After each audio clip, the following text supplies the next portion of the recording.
एक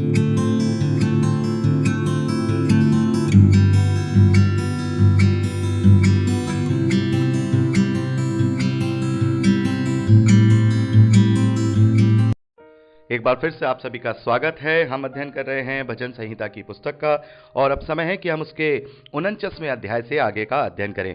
मेरे प्यारे भाई बहनों, उस 49वें अध्याय में धन पर भरोसा रखने को मूर्खता कहा गया है और यह भजन कोरह वंशियों के द्वारा लिखा गया है और यह विजडम सैम यानी कि जो बुद्धि के भजन हैं, बुद्धि और ज्ञान के भजन हैं, उसकी कैटेगरी में आते हैं। मेरे प्यारे भाई बहनों, यहाँ पर धन पर भरोसा रखने को सबसे बड़ी मूर्खता कहा गया है और हम जानते हैं कि प्रभु यीशु मसीह ने इसके विषय में बहुत ही साफ शब्दों में शिक्षाएं दी हैं। प्रभु ने कहा है कि तुम अपना मन इस धरती वाले धन पर नहीं बल्कि स्वर्गीय धन पर लगाओ। प्रभु ने साफ तौर पर कहा है कि जो धनवान हैं उनका स्वर्ग के राज में प्रवेश करने से ज्यादा आसान ऊंट का सुई के नाके में से निकल जाना है। हम मत्ती रचित सुसमाचार 19वें अध्याय में पढ़ते हैं। लेकिन मेरे प्यारे भाई बहनों, चाहे हम कितनी भी बातें क्यों ना कर लें, चाहे हम कितने ही वचन क्यों ना पढ़ लें, चाहे हम कितने ही सरमन या संदेश इसके विषय में क्यों ना सुन लें, चाहे कितना ही हमारा अंदर का भीतरी मनुष्य तत्व पवित्र आत्मा कॉन्शियस में हमें इसके विषय में मना करते रहे, लेकिन धन का लालच और धन का मोह एक ऐसी बला है, एक ऐसा दोष है जो किसी में बहुतायत से या तो किसी में थोड़ा थोड़ा जरूर पाया जाता है। मेरे प्यारे भाई बहनों, हम इस धरती पर जब जीते हैं तो धन एक बहुत बड़ी आवश्यकता के रूप में हम जानते हैं कि भाई धन के बिना कुछ भी नहीं हो सकता। बिना धन के हम अपने बच्चों को रोटी नहीं खिला सकते, हम खुद रोटी नहीं खा सकते हैं। लेकिन धन की बहुतायत से जब इंसान धन की बहुतायत में फंसता है तो वो अपने आप को, जैसे पौलुस कहते हैं ना, कि वो अपने आप को नाना प्रकार के दुखों से छलनी बना लेता है और वो दुखों के सागर में डूब जाता है। मेरे प्यारे भाई बहनों, हम जीवन भर धन के ही पीछे भागते रहते हैं और ये धन हम अपने साथ कभी नहीं ले जा सकते और इसकी भी गारंटी नहीं है मेरे प्यारे भाई बहनों कि जो हम धन यहाँ इस धरती पर छोड़ के जा रहे हैं वो हमारे आने वाली पीढ़ी के लिए काम आएगा या नहीं आएगा। एक बहुत पुरानी कहावत है कि पूत कपूत तो क्यों धन संशय और पूत सपूत तो क्यों धन संशय। मतलब अगर तेरा आने वाली पीढ़ी अगर सपूत है, वो कुछ किसी लायक है, तो फिर क्यों धन के पीछे भाग रहा है, वो अपनी आवश्यकता खुद कर लेगा। और यदि आने वाली पीढ़ी कपूत है, अगर वो नालायक है, तो जो भी धन तूने यहाँ इस धरती पर छोड़ा है वो उसे बर्बाद कर देगा, उसे खत्म कर देगा।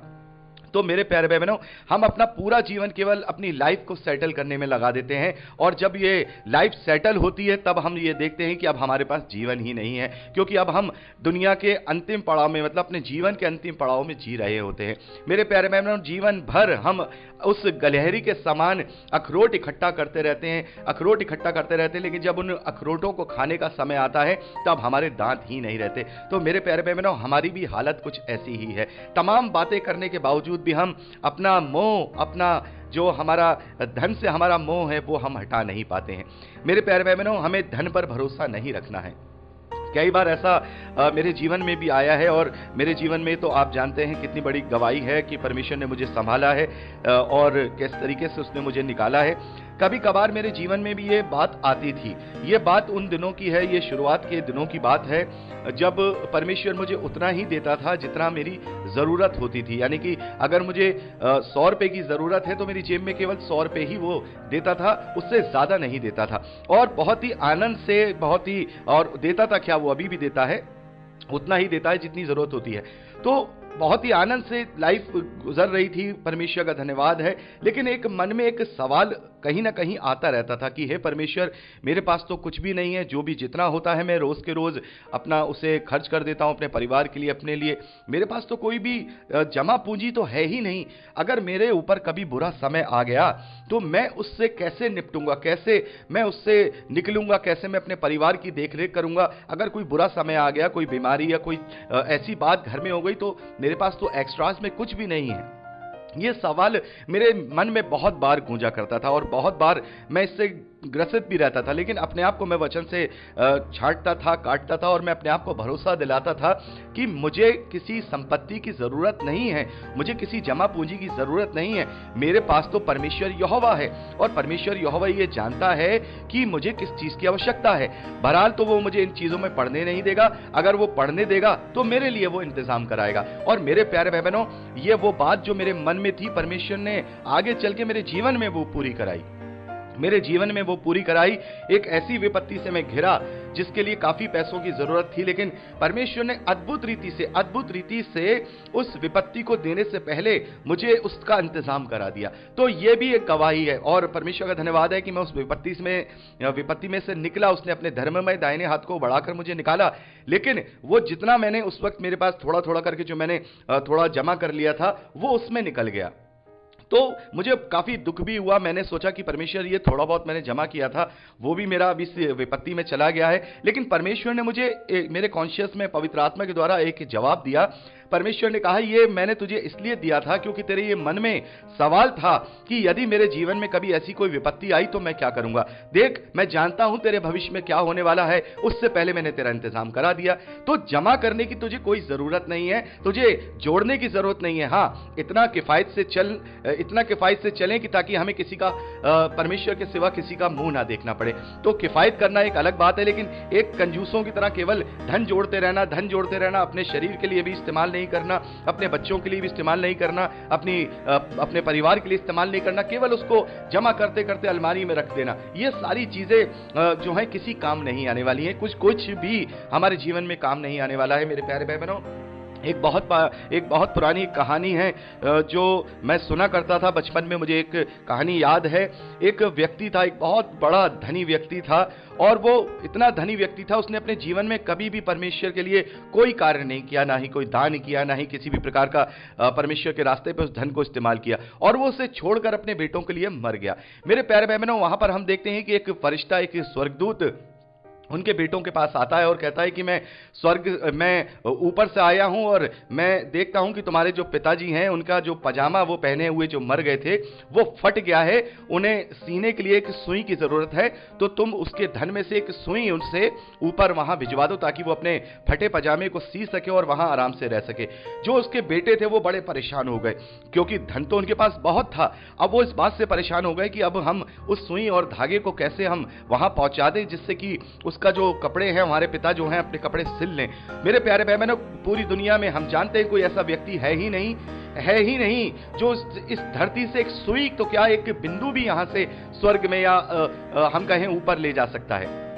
कोई भी ऐसे उन्हें कहीं भी नहीं मिला। तो मेरे प्यारे भाई बहनों, इस कहानी से हमें यही इस बात की शिक्षा मिलती है कि हम किसी भी रीति से इस धरती से कुछ नहीं ले जा सकते। हम खाली हाथ आए हैं लेकिन भरे हाथ जाएंगे, लेकिन इस धरती के धन से नहीं बल्कि स्वर्गीय धन से। हम अपने विश्वास के द्वारा जो हमने अपने जीवन में परमेश्वर के ग्रहण योग्य काम किए हैं उन्हें लेकर के जाएंगे, अपने दृढ़ विश्वास को लेकर के जाएंगे, अपने धीरज को लेकर जाएंगे। मेरे प्यारे भाई बहनों, यहां पर मैंने कोई भी वचन आपसे डिस्क्राइब नहीं किया है और इन्हें डिस्क्राइब करने की जरूरत भी नहीं है, क्योंकि ये नीति वचन के तरह ये जो वचन है वो हम अपने आप से समझ सकते हैं। पढ़कर ही आप इन्हें समझ पाए होंगे कि यहां पर धन के विषय में बात हो रही है। और अभी जो मैंने आपको एक उदाहरण दिया एक कहानी के विषय में, छठे वचन में यही बात यहां भजनकार कह रहे हैं कि जो अपनी संपत्ति पर भरोसा रखते हैं और अपने धन की बहुतायत पर फूलते हैं, उनमें से कोई अपने भाई को किसी रीति से छुड़ा नहीं सकता और न परमेश्वर को उसके बदले प्रायश्चित में कुछ दे सकता है, कुछ नहीं दे सकता।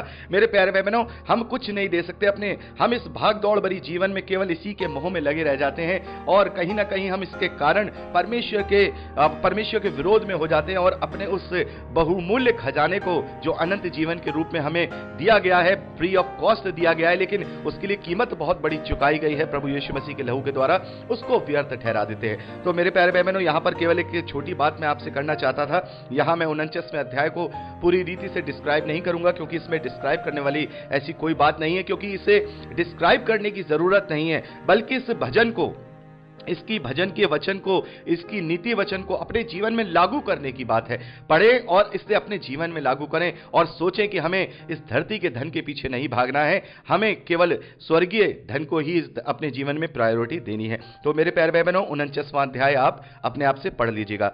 50वें अध्याय की ओर आगे हम बढ़ते हैं मेरे प्यारे भाई बहनों। यहां ये 50वां अध्याय आसाप का भजन है। मेरे प्यारे भाई बहनों, आसाप के विषय में मैं आपको परिचय में बता चुका हूं कि यह आसाप कौन है, और आसाप के द्वारा कुल भजन संहिता में हम 13 अध्याय पाते हैं। यह 50वां अध्याय, और उसके बाद फिर हम 73वें अध्याय से लेकर के 83वें अध्याय तक पढ़ते हैं, जो कि आसाप के लिखे गए भजन हैं। मेरे प्यारे भाई बहनों, ये जो भजन है 50वां अध्याय, ये सॉन्ग ऑफ जियोन यानी कि जो सयोन के भजन के गीत हैं उसके कैटेगरी में आते हैं। और यहाँ पर जो मेन जो बात बताई गई है इस भजन के अंदर, जो मेन जो इसका बेसिक बात है वो सच्ची आराधना को लेकर के है कि सच्ची आराधना क्या है।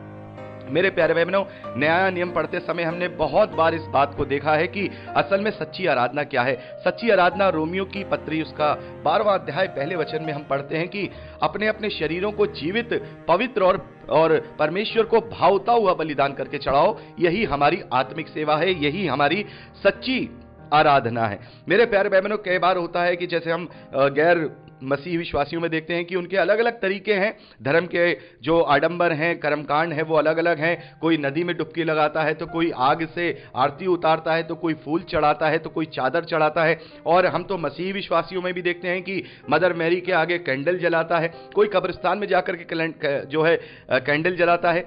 मेरे प्यारे भाई बहनों, यहां सच्ची आराधना के विषय में बताया गया है। आप यहां पर इसे अपने आप से पढ़ सकते हैं। यहां भजनकार 7वें वचन से लिखते हैं कि हे मेरी प्रजा सुन। यहां परमेश्वर कह रहे हैं कि हे मेरी प्रजा सुन, मैं बोलता हूं, और हे इज़राइल मैं तेरे विषय साक्षी देता हूं। परमेश्वर तेरा परमेश्वर मैं ही हूं। मैं तुझ पर तेरे मेल बलियों के विषय में दोष नहीं लगाता। तेरे होम बलि तो नित्य मेरे लिए चढ़ते हैं। मैं ना तेरे घर के बैल ना तेरे पशुशाला से बकरे लूंगा, क्योंकि वन के सारे जीव जंतु और हजारों पहाड़ों के जानवर मेरे ही हैं। पहाड़ों के सब पक्षियों को मैं जानता हूं, और मैदान पर चलने वाले जानवर मेरे ही हैं। यदि मैं भूखा होता तो तुझसे ना कहता, क्योंकि जगत और जो कुछ उसमें है वह मेरा है। मेरे प्यारे भाई बहनों, यहां पर साफ तौर पर परमेश्वर का वचन हमसे यहां साफ तौर पर कहता है कि परमेश्वर ये नहीं कह रहा है कि तुम धर्म के कार्य करते हो तो ना करो, वो तुम करो, वो तुम्हें करने हैं, लेकिन वो ही तुम्हारी धार्मिकता नहीं है जब तक कि तुम अपने मन को शुद्ध नहीं करोगे। परमेश्वर यहां कह रहे हैं, ये सब तुम मुझे क्या चढ़ा रहे हो, ये तुम मुझे क्या दे रहे हो, ये सब कुछ तो मेरा ही है। ऐसा क्या है जो मैंने तुम्हें जो पहले ना दिया हो। हमने अय्यूब की पुस्तक में पढ़ा ना कि ऐसा क्या है, परमेश्वर कहता है कि जो मैंने तुम्हें पहले ना दिया हो और तुमने उसका मुझे पलटा दिया हो, तो तुम मुझे कुछ नहीं दे सकते हो। यहां परमेश्वर कह रहे हैं कि ना मैं होम बलि से ना मेल बलि से प्रसन्न होता हूं। यहां पर परमेश्वर का वचन यह कहता है कि परमेश्वर को धन्यवाद ही का बलिदान चढ़ा। 14वें और 15वें वचन को आप अच्छे से पढ़ लीजिएगा। इस जो 50वां अध्याय है उसका आधार, उसका बेस यही वचन है कि परमेश्वर को धन्यवाद ही का बलिदान चढ़ा और परम प्रधान के लिए अपनी मन्नत पूरी कर, और संकट के दिन मुझे पुकार, मैं तुझे छुड़ाऊंगा और तू मेरी महिमा करने पाएगा। तो मेरे प्यारे भाई बहनों, अपना संबंध हम परमेश्वर से बनाए रखें, हर बात में धन्यवाद करें। दाऊद के कैरेक्टर को हमने देखा, वो हर बात में धन्यवाद करता है, अपना पूरा भरोसा उसका परमेश्वर पर बना रहता है। पश्चाताप के साथ वो हर एक विपत्ति में, हर एक परेशानी में, हर एक आनंद में वो परमेश्वर का धन्यवाद करता है। तो हमारे लिए केवल धन्यवादी की भेंटें जो हमारे हृदय की गहराइयों से जो निकलती हैं, वो ही हमारे लिए सच्ची आराधना बैठती है। केवल मुंह से ही धन्यवाद कर देने से परमेश्वर की आराधना नहीं होती, बल्कि हमारा अंदर से वो आनंद वाला धन्यवाद निकले। और हमारे पास तो धन्यवाद करने के बहुत बहुत बड़े कारण हैं। कोई हमारे पास ये कारण नहीं है कि हमें कोई प्रतिज्ञा का देश धरती पे स्वाभाविक रूप से या फिजिकल रूप से दे दिया गया हो, या हमें कोई बहुत बड़ा राज्य दे दिया गया हो, या हम शारीरिक रूप से प्रबल हो गए हैं, या हम धनवान हो गए। ये सारी चीजें धन्यवादी का विषय नहीं है। आज जो सबसे बड़ी धन्यवादी का विषय है, जैसा आप जानते हैं, हम बार बार इसके विषय में बात करते हैं, आज सबसे बड़ी धन्यवादी का विषय यह है कि हम सेंत मेत में छुड़ाए गए हैं। हमें परमेश्वर की संतान होने का अधिकार मिला है, हमारे पापों का छुटकारा अनंत काल के लिए हुआ है और हम इस योग्य हो गए हैं कि हम अब परमेश्वर की धार्मिकता बन गए हैं। हमें अब अनुग्रह के धन के रूप में बयाने में पवित्र आत्मा की सहभागिता दी गई है। यह बहुत बड़ी आशीषें हैं और यह बहुत बड़ा धन्यवादी का कारण है। इनसे ही हमें प्रसन्न होना है, इनसे ही हमें आनंदित होना है, इनसे ही हमें मगन होना है। इस धरती की चीजें मिले ना मिले कोई फर्क नहीं पड़ता है। मिलता है, हे परमेश्वर तेरा धन्यवाद है, नहीं मिलता है तो हे परमेश्वर तेरा धन्यवाद है, क्योंकि तूने जो मुझे दिया है वो सब बातों से बढ़कर है। और सारी बातें हमारे जीवन में जो घटित होती हैं, वचन कहता है कि सारे क्लेश सब मसीही विश्वासियों के लिए मिलकर के भलाई को उत्पन्न करते हैं। हर एक बात मसीही विश्वासियों के लिए परमेश्वर भलाई को ही उत्पन्न करते हैं। तो मेरे प्यारे भाई बहनों, यहां पर इस 50वें अध्याय को भी आप अपने आप से पढ़ लीजिएगा। जो इसकी मूल और मेन बात थी, जो बेसिक चीज थी, वो मैंने आपको बता दी है और यहां पर बेसिक बात यही है। और मेरे प्यारे भाई बहनों, परमेश्वर ने अपने लोगों से पहले से ही इस बारे में कहना शुरू कर दिया था भविष्यवक्ताओं के द्वारा कि मैं मेल बलियों और होम बलियों से प्रसन्न नहीं होता हूं, मैं सच्चे बलिदान से प्रसन्न होता हूं, तुम्हारे मन के बलिदान से प्रसन्न होता हूं, तुम्हारे धन्यवाद के बलिदान से प्रसन्न होता हूं। तो मेरे प्यारे भाई बहनों, यहां पर हमने 50वें अध्याय तक का अध्ययन कंप्लीट कर लिया है। आप इस 49वें अध्याय को और 50वें अध्याय को पर्सनली रूप से पढ़ लीजिएगा। और अब हम 51वें अध्याय से आगे का अध्ययन परसों करेंगे और आगे से आगे आप पढ़ते हुए जरूर चलिएगा। तो आज के लिए इतना ही। प्रभु आप सबको बहुत आयत की आशीष दे, अपने वचन में प्रबल करे, यीशु के सामर्थ्य और पवित्र नाम में आमीन। Praise the Lord. जय मसीह।